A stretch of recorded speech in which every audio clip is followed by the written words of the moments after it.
He was a neighbor who helped you carry groceries, the law student who volunteered at a crisis hotline, the boyfriend who seemed destined for greatness. But beneath the surface of this all-American life existed something else entirely, a calculated predator who understood one fundamental truth, that we must trust what we see, not what hides beneath. Welcome to Tiny Tale Studios, where real stories hide in the dark corners of history. Today, we explore the psychological architecture of deception through one of the most studied criminal minds in modern history, Ted Bundy. This isn't a story about violence. It's a story about masks, about how intelligence can be weaponized, and about how society learned to look beyond the smile. Theodore Robert Bundy was born in 1946 into circumstances that would shape the foundation of his psychological profile. Raised believing his mother was his sister, he grew up in a household built on a lie, a detail psychologists would later find significant. By all outward appearances, Ted was exceptional.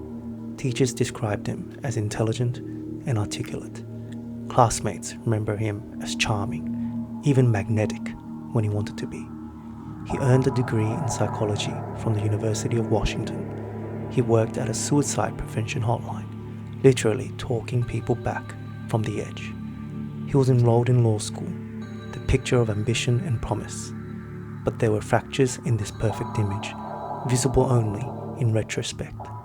His childhood was marked by emotional distance. Friends noticed something they couldn't quite name, a performative quality to his interactions, as if he were studying human behavior from the outside, rather than experiencing it from within. He was fascinated by true crime. He consumed books about detection, about criminal psychology, about how killers were caught. Most people assumed this was intellectual curiosity. It was preparation. What made Ted Bundy particularly dangerous wasn't just intelligence or charm. It was his understanding of social psychology. He knew that people see what they expect to see. A well-dressed man with a friendly smile doesn't trigger alarm bells. A law student asking for help doesn't read as a threat. Bundy didn't just wear a mask, he became the mask.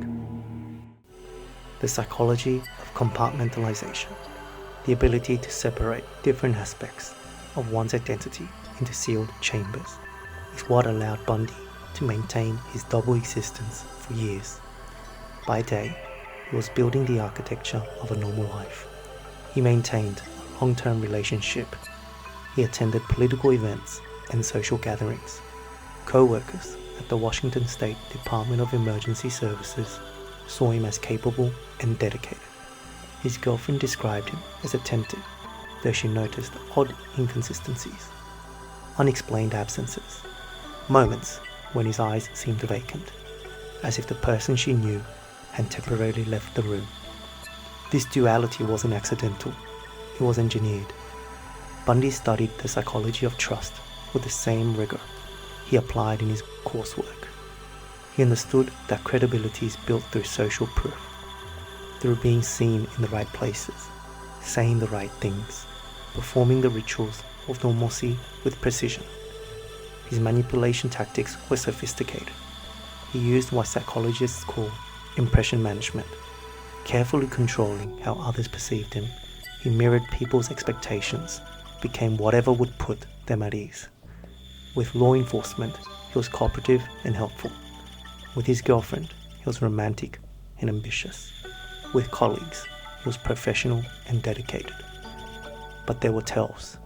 Psychology professors who studied his case later identified what they call predatory empathy, the ability to read emotional states in others, not to connect, but to exploit. Bundy could identify vulnerability the way a shark detects blood in water. His charm wasn't warmth, it was strategy. He exploited one of humanity's deepest evolutionary traits, our tendency to trust familiar patterns. A man with his arm in a sling, struggling with packages, asking for help. This triggers our instinct to assist. A handsome law student doesn't match our mental image of danger. Bundy understood these cognitive shortcuts and used them as weapons. The most chilling aspect of his psychology was a complete lack of genuine emotional connection. Psychologists who would later interview him identified classic markers of psychopathy: superficial charm, grandiose sense of self-worth, pathological lying, and a complete absence of remorse. But Bundy was exceptional even among psychopaths. He didn't just lack empathy, he studied it, mimicked it, weaponized the appearance of it. His intelligence became both his greatest asset and his fatal flaw. He believed he was smarter than everyone around him. This wasn't mere arrogance, it was a fundamental feature of his psychology. He saw others as puzzles to be solved, systems to be gained. He kept trophies and revisited scenes, behaviors that demonstrated both compulsion and confidence that he wouldn't be caught. During this period, Bundy was also studying criminal psychology academically. He was literally learning about criminal profiling while simultaneously evading it. The irony is almost incomprehensible. He worked on a pamphlet about rape prevention. He answered calls from people in crisis, all while maintaining his hidden life.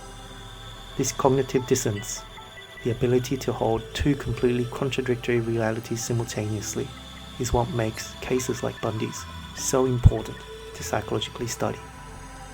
How does someone counsel a person contemplating suicide 1 hour, then become a predator the next? The answer lies in understanding that for people like Bundy, other humans aren't really people. They're objects, opportunities, puzzles. The investigation that would eventually unmask Ted Bundy began with fragments, inconsistencies too small to alarm anyone individually, but together they formed a pattern. The first break came from someone who knew him well, his girlfriend, troubled by growing suspicions and inconsistencies in his explanations, made a call to police. But Bundy was one name among thousands. What investigators didn't yet understand was that they were dealing with someone who had studied their methods. The case gained momentum through a combination of old-fashioned detective work and emerging forensic science. Witnesses from different jurisdictions began describing similar approaches. A friendly man, often with an arm in a fake cast, asking for help. The descriptions were frustratingly vague but consistent. Bundy's first arrest came almost by accident. A traffic stop in Utah led to a search of his vehicle that revealed tools and items that seemed suspicious but not definitively criminal. But it was enough to place him in the system, enough for investigators to start connecting dots across state lines. What followed was a chess match between a man who believed he was the smartest person in any room and a criminal justice system that was beginning to understand what they were dealing with. Bundy represented a new kind of challenge, the educated, articulate, seemingly normal criminal who defied every stereotype. His trials became spectacles. He chose to represent himself, a decision driven by his narcissism and his fundamental belief that he could outsmart everyone. In court, he was charming, confident, theatrical. He treated the proceedings like a performance, believing he could manipulate the jury the same way he had manipulated everyone else. But the evidence was mounting. Forensic dentistry, a relatively new field, provided crucial physical evidence. Witness testimonies from survivors who had escaped painted a picture that was impossible to ignore, and Bundy's own psychological work against him. His need to be the smartest person in the room led him to make statements, to engage with the process in ways that a smart criminal would have avoided. His escapes from custody twice demonstrated both his audacity and his inability to accept reality. Even facing overwhelming evidence, he couldn't conceive of a world where he didn't win. This fundamental disconnect from consequence is a hallmark of severe psychopathy. In the end, what caught Ted Bundy wasn't one brilliant piece of detective work. It was the accumulated weight of evidence, the persistence of investigators who refused to be charmed or intimidated, and ultimately, his own arrogance. The case of Ted Bundy fundamentally changed how society understands danger. Before Bundy, the public image of a criminal was often tied to appearance, class, and behavior. Bundy shattered that comfortable illusion. He proved that danger doesn't announce itself with obvious signs. It wears a tie, it volunteers, it smiles. His case became foundational to the development of modern criminal profiling. The FBI's behavioral science unit studied him extensively, using his psychology to develop better frameworks for understanding and catching similar offenders. The lesson was clear: look beyond surface presentation, understand the psychology beneath the performance. For law enforcement, Bundy represented a wake-up call about interstate cooperation and information sharing. His ability to operate across jurisdictions highlighted critical gaps in how agencies communicated. His case accelerated the development of databases and protocols that would become standard practice today. But perhaps the most significant impact was on public consciousness. The Bundy case taught an entire generation to question their assumptions about trust. It introduced concepts like psychopathy and manipulation into mainstream understanding. People began to recognize that charm could be a tool, that intelligence could be weaponized, that the neighbor who seems perfect might be performing perfection. Psychologists continue to study the Bundy case because it represents an extreme example of compartmentalization and impression management. His interviews, particularly those conducted before his execution, provide rare insight into a mind completely lacking in genuine emotional connection while maintaining the ability to stimulate it perfectly. The case also raised uncomfortable questions about the role of media attention in criminal psychology. Bundy thrived on attention. His trials were media circuses, and he played to the cameras. This established a troubling precedent about fame and infamy that continues to complicate true crime coverage today. His legacy is a reminder that evil rarely looks like what we expect. It's not the stranger in the dark alley. It's the law student, the volunteer, the boyfriend, the helper.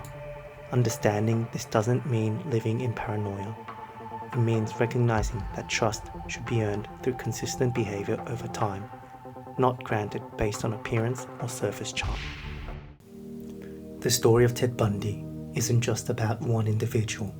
It's about the psychology of deception, the science of trust, and the evolution of how we understand human behavior. It forces us to confront uncomfortable truths, that intelligence and morality aren't connected, that charm can be manufactured, that the human tendency to trust familiar patterns can be exploited, that sometimes the most dangerous person in the room is the one who seems least dangerous. But it also demonstrates something hopeful, that through science, persistence, and involved understanding, we can learn to see through even the most sophisticated masks, that patterns eventually emerge, that justice, however imperfect, can adapt and improve. So here's a question to consider. In a world where appearance and reality can diverge so dramatically, how do we balance healthy trust with necessary vigilance? How do we maintain our humanity without becoming paranoid? How do we recognize manipulation without seeing it everywhere? The answer lies not in fear, but in awareness, in understanding that trust is a process, not a judgment, in recognizing that authentic human connection has qualities that performance can never fully replicate. Thank you for watching this episode of Tiny Tale Studios. If you appreciate psychological explorations of true crime and the hidden patterns of human behavior, please like this video, share your thoughts in the comments, and subscribe for more stories from the dark corners of history. Remember, the most important lessons often come from the darkest places. Not to live in fear, but to live with awareness. Until next time.